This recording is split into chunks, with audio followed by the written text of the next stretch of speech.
আজকে যেটি সিদ্ধান্ত হয়েছে মূলত তিনটি বিষয়ের উপর। প্রথমটি হচ্ছে যে বাসাবাড়ি এবং সোসাইটি থেকে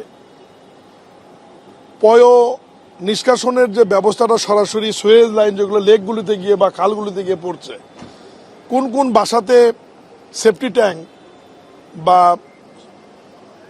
আপনার শোকয়েল নাই, এগুলো রাজুকের নেতৃত্বে একটা টিম আজকে করা হয়েছে, যেখানে সিটি কর্পোরেশন ওয়াসার প্রতিনিধিরা থাকবে। একটা জরিপ করা হবে এবং এই জরিপের রিপোর্ট জুলাইয়ের 10 তারিখের মধ্যে জমা দেবে রাজুক এই কমিটির কাছে। এটা হচ্ছে প্রথম।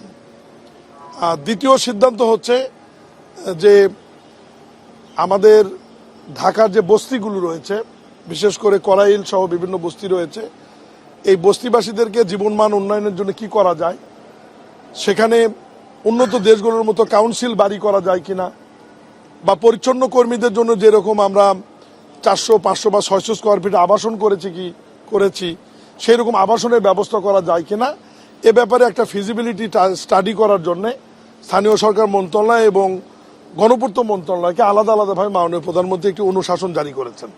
আমরা সেটা নিয়েও কাজ করব। আর আগামীকাল ধানমন্ডির লেক নিয়ে আর একটা মিটিং রয়েছে, সেখানে গণপূর্ত মন্ত্রণালয় এবং দক্ষিণ সিটি কর্পোরেশনের ওনারা থাকবে।